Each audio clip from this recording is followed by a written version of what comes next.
Un jour, un événement.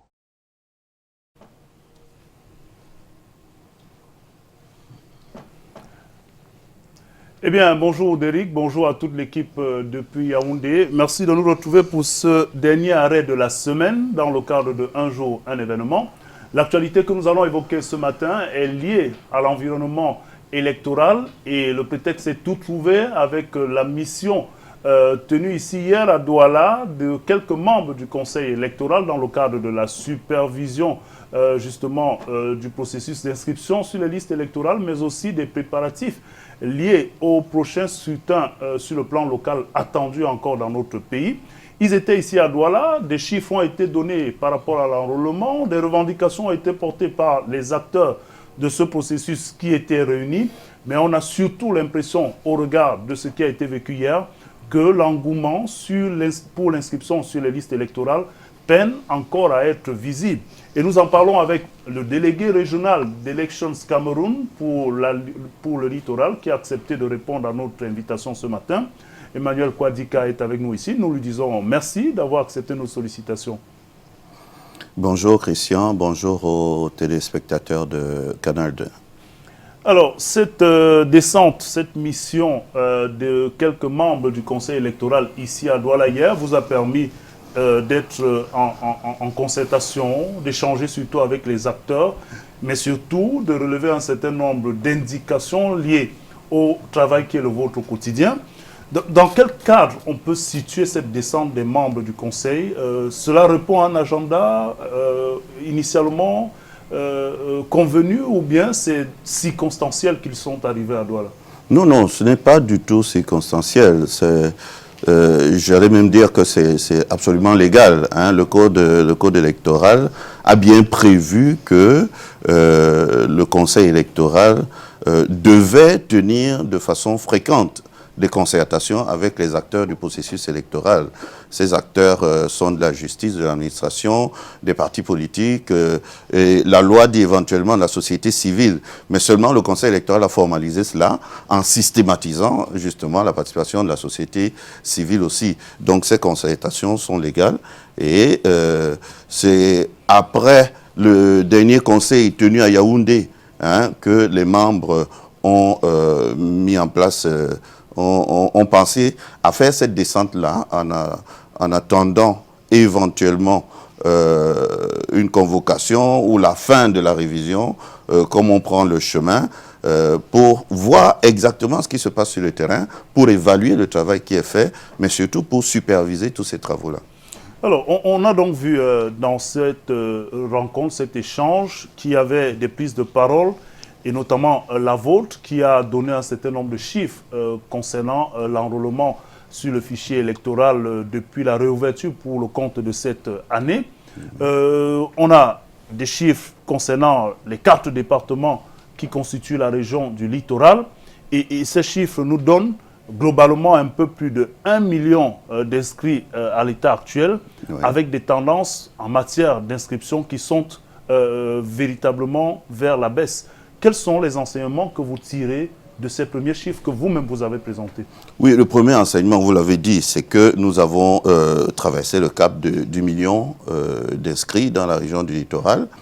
Mais le plus important, c'est de relever que, contrairement à ce que nous aurions pensé, avec l'engouement qu'a Paris suscité l'élection présidentielle du 7 octobre de l'année dernière, nous sommes confrontés à une sorte de morosité dans cet engouement-là des citoyens à venir s'inscrire.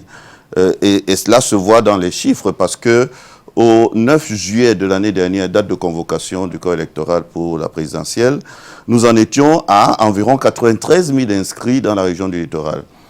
Et au 5 juillet dernier, nous n'en étions qu'à 75 000.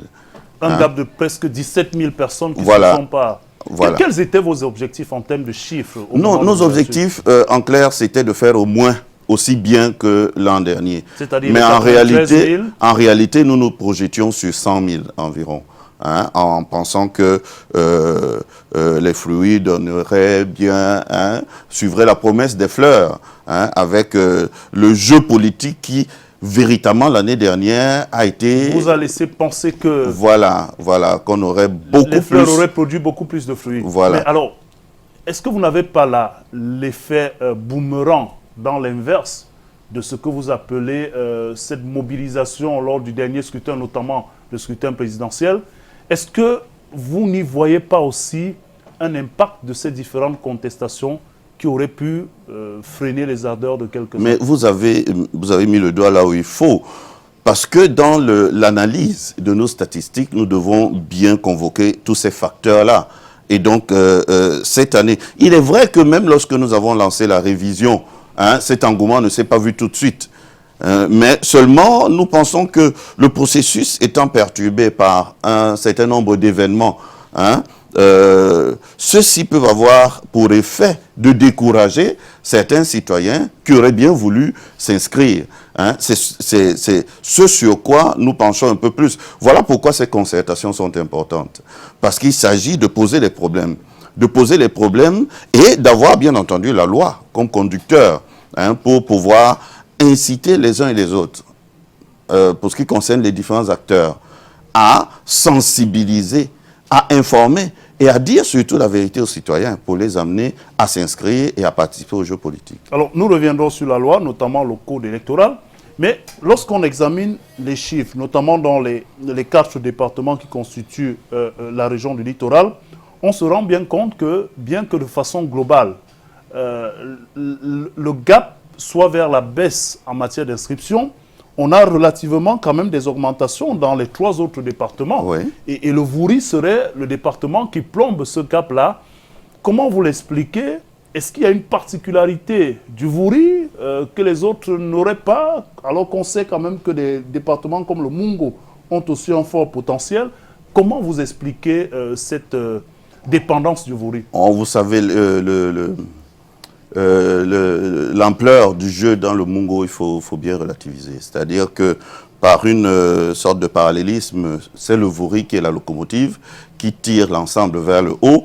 Et bien entendu, la plupart des événements qui jonchent le processus électoral se déroulent dans le Vouri, dans la ville de Douala, ville département quasiment. Donc c'est cela qui peut expliquer le fait que le Vouri soit un tout petit peu à la traîne. Mais maintenant, ça ne suffit pas, il faut se le dire. En 2019, Elections Cameroun a mis à la disposition des antennes communales et des commissions mixtes qui s'occupent de la révision des listes électorales du nouveau matériel. Il faut dire que pendant environ 2 mois, les différents utilisateurs ont eu un peu de mal à s'approprier ce matériel-là. Hein?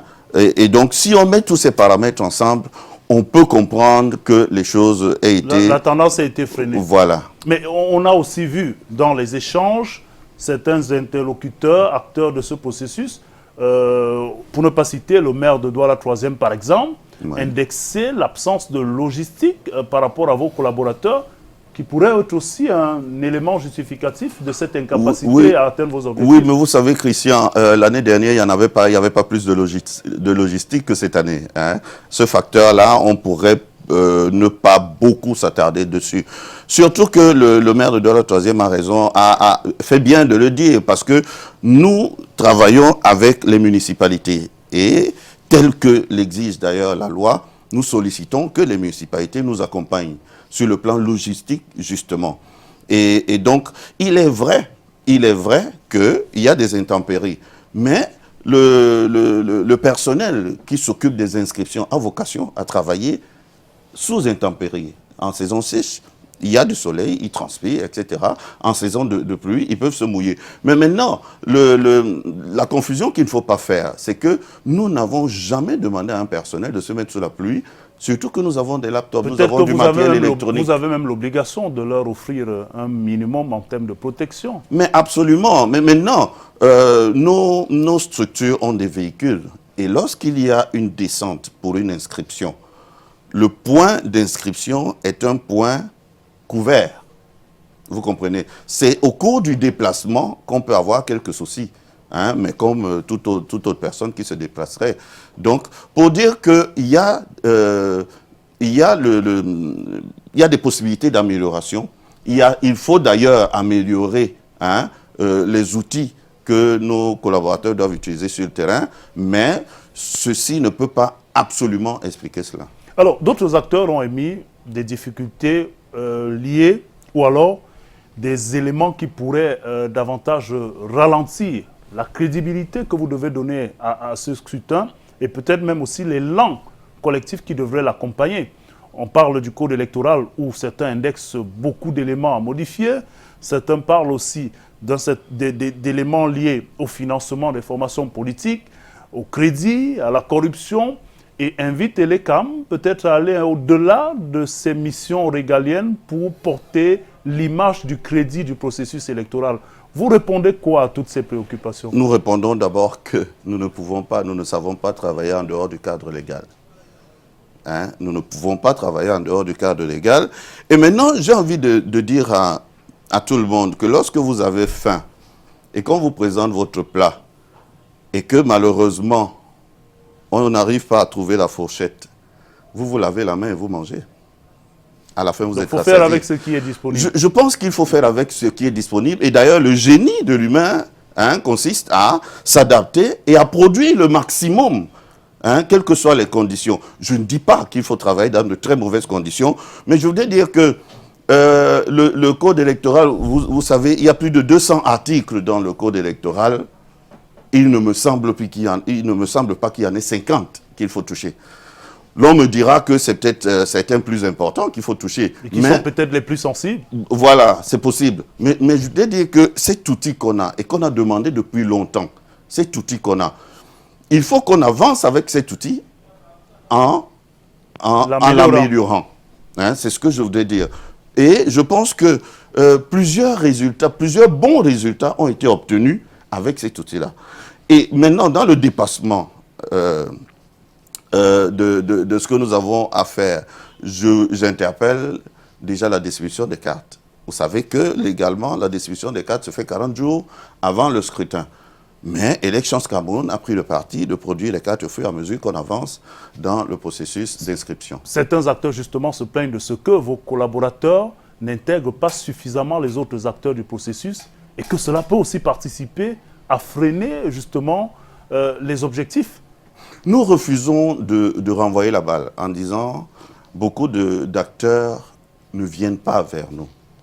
Beaucoup d'acteurs ne viennent pas vers nous. Et vous avez d'ailleurs suivi la réponse fort opportune de Mme Inès Sonjema, qui a dit « Il ne se passe pas une étape sans que les membres de commission signent un procès verbal. » Sur la base de quoi signent-ils les procès verbaux? Donc non, il y a pour ceux qui veulent participer, ils participent effectivement. Maintenant, pour les petits malentendus, ça se règle au quotidien.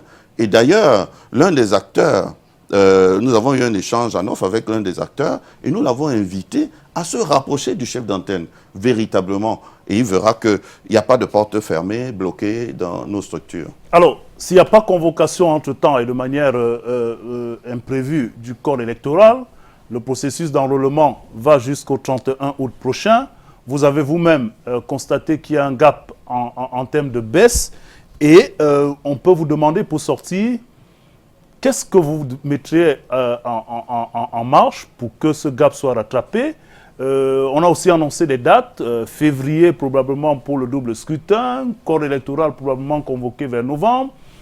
Qu'est-ce que vous dites à nos téléspectateurs sur ces questions? Alors, nous commençons par le gap que nous avons observé. Et nous allons gérer en termes de révision annuelle. La révision annuelle de 2019 nous a donné pour le littoral un peu plus de 93 000 inscrits.